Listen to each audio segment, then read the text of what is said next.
ভাবি, আমি তো এখন আপনারা আমার স্বামীর ভাগ দিয়া দিলাম। আপনি না বলছেন আমার স্বামী যদি আপনার বিয়া করে আপনি আমার 5 লাখ না 10 লাখ টাকা দিবেন। আমার স্বামীর ভাগ আপনারে বুঝাই দিছি, আমার স্বামী আপনারে বিয়া করছে। এখন তাইলে আমার ভাগ আমারে বুঝাইয়া দেন। রাবে, আমি যা কথা দিই তা রাখি। তুমি তোমার স্বামীর ভাগ আমাদের দিছো, তোমার স্বামী আমার বিয়েও করছে। এখন আমার ভবিষ্যৎ নিশ্চিন্ত। আমার টাকা পয়সার কোনো দরকার নেই। আমার দরকার স্বামীর আদর, ভালোবাসা। এই যে তোমার 10 লাখ টাকা, তুমি তোমার স্বামীর ভাগ আমার বুঝাই দিছো, এবার আমি তোমারে টাকার ভাগ বুঝাই দিতেছি। আমি টাকা দিয়ে তোমার স্বামীরে কিনে নিলাম। রাশেদ এখন থেকে আমার, আর কোনোদিনও তুমি ওর উপরে স্বামীর ভাগ বসাইতে আসবা না। কি টাসকি খেয়ে গেল? তোমারে কতবার ডাকছি বলো তো, সকাল সকাল ঘুম থেকে উঠো নাই কেন? আমি চাইছিলাম তোমারে নিয়ে মার্কেটে যাইতে, কিন্তু তুমি তো উঠলা না। শেষমেশ আমি একা যাইয়া অনেক শপিং করছি। এই যে দেখো, এখানে শাড়ি কিনছি, 3টা 3 পিস কিনছি। আর এই যে দেখো এই শাড়িটা, আর এই গহনাটা কিনছি। আন্টিটা লাল রঙের সুন্দর না? এইটাও কিনছি। যে এইটা একদম সুন্দর সুন্দর জিনিস। মার্কেটে যা ছিল ক্রিম, পাউডার, সোনু সব কিছু কিনে নিয়ে আসছি।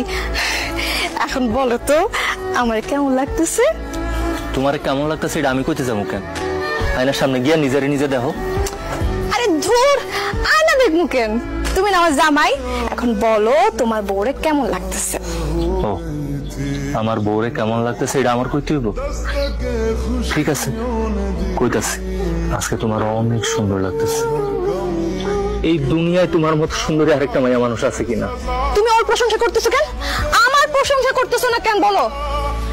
আমি এত সুন্দর সাজগোজ করছি, এত সুন্দর গয়না পরছি, আমার কেমন লাগছে বলো?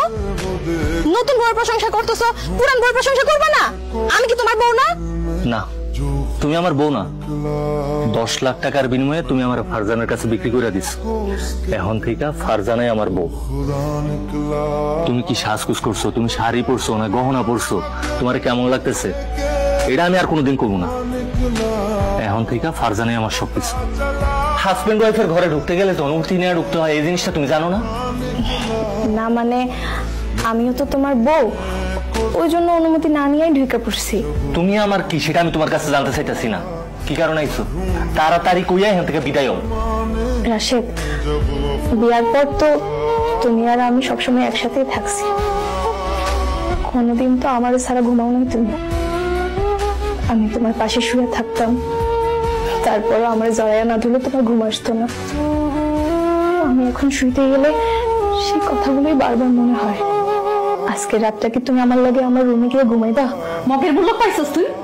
আমার স্বামীকে তোর সাথে যা ঘুমাইবো, যাই না দেখে যা, কিন্তু খুব খারাপ হয়ে যাবো। আমি যাবো না, আমি আমার স্বামীর ছাড়া কোথাও যাবো না। রাশেদ, আমি বিছানায় গিয়ে শুইলেই আমার দমটা বন্ধ হয়ে আসতেছে, আমি ঘুমাইতে পারতেছি না। শুধু আজকের রাতটা আমার সাথে ঘুমাও রাশেদ। চলো না, চলো চলো। আজকের রাত কেন? আর কোন রাতই তোর সাথে আমি একই বিছানায় একসাথে শুনবো না, কারণ তুই সেই অধিকার হারাইয়া ফেলছিস। এখন থেকে যতদিন আমি বেঁচে আছি, আমি আর ফারজানা সবসময় একই লগে থাকুম, এক লগে ঘুমাবো। আরে তোর তো তোর স্বামী দরকার নাই, তোর তো দরকার ছিল টাকা। এখন জানা টাকা লইয়া টাকার লগে ঘুমা। তোর কাছে তো এখন অনেক টাকা, টাকাই তোরে তোর স্বামীর আদর্শ হাত দিব। আমার আর দরকার কি? কি কর রাশেদ, টাকা কেমনে স্বামী ভালোবেসে দিব?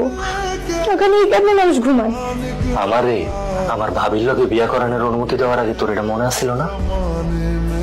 তুই ভাবছিলি টাকাই সব সুখ দিতে পারে, টাকার মধ্যেই সব সুখ। তাহলে এখন টাকার কাছ থেকেই সব সুখ চা।